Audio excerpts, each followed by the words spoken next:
maybe you're choosing to heal and doing your spiritual affirmations, but something still feels stuck. Could it be that you're actually avoiding the one thing that really moves your energy? Your feelings. So in this video we'll explore how resisting emotions, grief, anger, fear, even joy creates a wall between you and your twin flame, and how healing happens when you choose to feel it all. You're afraid of feeling certain emotions fully, and I can understand that, especially at the beginning of the journey, it can be quite daunting, and it can be a terrifying prospect of going into the next load of blocks, the next load of triggers, and possibly having to experience painful feelings. But your feelings can't hurt you. They're just energy, they're just information. There comes a point where you're no longer worried about going into the uncomfortable places to uproot them and bring them out, because you know there's not going to be anything big and scary in there. It's just the same feelings that you've been feeling the whole time. You're just not stuffing them down anymore. If you're numbing out with distractions when sadness or anger arise, then you're doing it wrong. Sadness has to be allowed to come up and out and released, and anger is a form of numbing out in itself.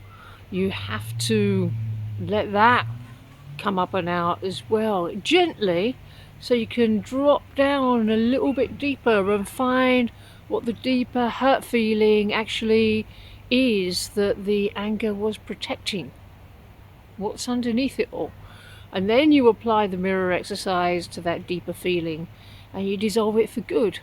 There'll be no need to be angry anymore. So that's what you'll discover when you give yourself full permission to heal. And remember, you are perfect and divine. You are not your blocks. You are not your upsets. You don't want to be carrying them around. They're lowering your vibration and keeping you away from union. If you're telling yourself to just be positive when pain surfaces, that's not going to work either.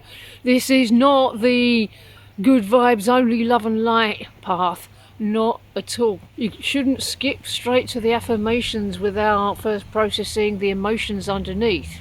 Likewise, at the end of the mirror exercise, don't jump in and throw love at that place before you've actually felt the feeling, after you've identified it.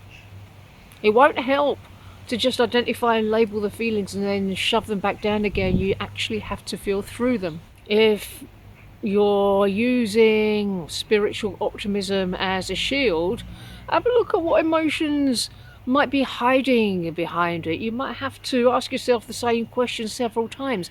How do you really feel about this? How do you really feel about this?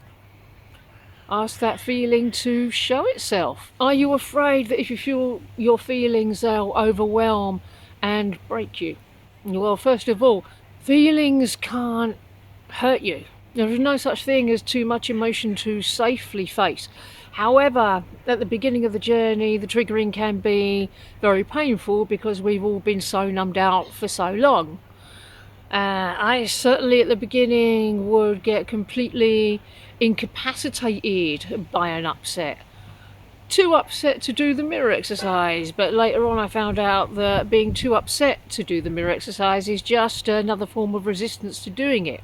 It can be very difficult to do on your own when the triggering's really intense at the beginning, which is why working with a coach is so valuable. Your feelings are actually guiding you back to your power, especially the biggest upsets. Well, I say biggest in inverted commas because no block is any bigger than any other, but some of them can feel really big, or they can seem really big when you're right up close to it. These boss level upsets, when you move through them, there's massive amounts of power that you regain on the other side of these upsets. And it's power that you need. Well, once again, you don't have to move through them alone. There is so much help available to you. You should really be claiming your support if you're struggling to face these on your own. Is it because there's an emotion that you've buried because you're afraid it will cause further separation between you and your twin flame? The only thing that's going to cause separation is burying the feelings. It doesn't matter how nasty they are. You don't want to be walking around with them in you, just choose to release them. Nobody will judge you for any kind of darkness that you upheave, because I guarantee you it will be the very block that's stopping love from flowing, so don't hold on to it. Let that go. Are you judging certain feelings as maybe wrong or low vibration? Well, feelings, emotions have an entire spectrum of frequencies, and people feel all of them. You're not wrong for having emotions, you're not wrong for having upsets, whether they be positive or negative. You don't have to get upset at yourself for having upsets. You are not your upsets, you're not your blocks. You are perfect and divine. Please don't suppress anger or jealousy because you believe them to be unspiritual. If you suppress them, they're not going to go anywhere. If you suppress them, you keep them. Acknowledge that you feel a certain way. Validate your feelings, that's very important. It's okay to have all sorts of emotions. It's not okay to be always suffering from them. Every feeling is sacred when you're bringing them to divine light, because that raises their frequency to that of love. You're transmuting them. As soon as you look into that dark space within, you immediately fill it with the light that you are. Are you emotionally disconnected or numb in certain areas of your life?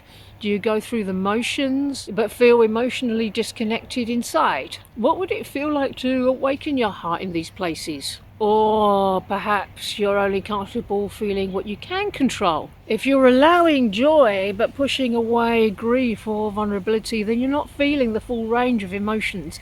Any poet will tell you how important it is to feel the full range. Is there a part of your inner child that needs to be safe to feel fully again? Maybe you need to show up for your inner child in a mirror exercise and bring them loving presence and compassion and let them know how safe it is to feel and express whatever they need to without fear or judgment.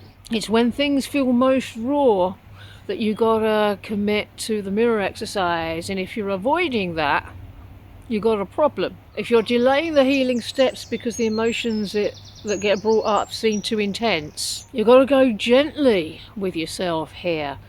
You can just go to the places that you're ready to feel. You don't have to run headlong into the forest of feelings. You can take gentle baby steps at your pace, as long as you're taking the steps forward.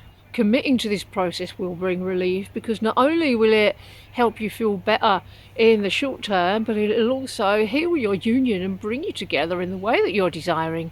Are you trying to control how your twin flame responds to your feelings? Because you can't control your twin flame's response for better or for worse. That's a given. It doesn't matter how they respond. If how they respond or not respond bothers you, you just do the mirror exercise on that. But if you're afraid that showing your truth will push them away, it can never do that. Maybe temporarily it can appear that way, but if it's your true twin flame, the more authentically yourself you can be with them, the more they'll be in love with you. What happens when you feel without needing to react? Say your twin flame does something that's really triggering and really unpleasant. If you can not react, but just acknowledge in that moment, okay, I'm having a feeling here, I'm going to work through it. That's going to make all the difference. If you're emotionally over-invested in your twin flame more than you are in yourself, then that's a choice of abandoning yourself that you're making, because you're sending all your energy and all your power over to them. If you feel that you're experiencing their pain more than your own, yeah, it's not really their pain, it's your own. It's yours. If you're feeling it, it's yours to work through. It doesn't matter if they triggered it or sent it over or anything like that. They are you after all. So reclaim your energy by feeling your feelings first. Are you mistaking emotional numbness for spiritual peace? Being unbothered is not the same as being healed. If you're twin flames with someone else and you say you're not bothered about it, well, if it's not the situation that you're desiring, then you want to be bothered about it, because then you're able to do something about it. If you're avoiding the deeper truth behind a calm facade, you're just not feeling your feelings. It's not how you really feel. Oh, twin flames with someone else, I'm not bothered. How do you really feel about it? How do you really feel? So you've got to be willing to feel the discomfort that brings true freedom. This will take you into the space where you're no longer avoiding and you can start allowing. When you feel what you've been avoiding, just think what juicy parts of your union are going to be unlocked. Union begins with truth, not bypass. And that begins when you affirm it's safe to feel my feelings. Let's walk the path together. In my next video here, we'll go deeper into how feeling through discomfort actually magnetizes love, alignment, and harmonious union.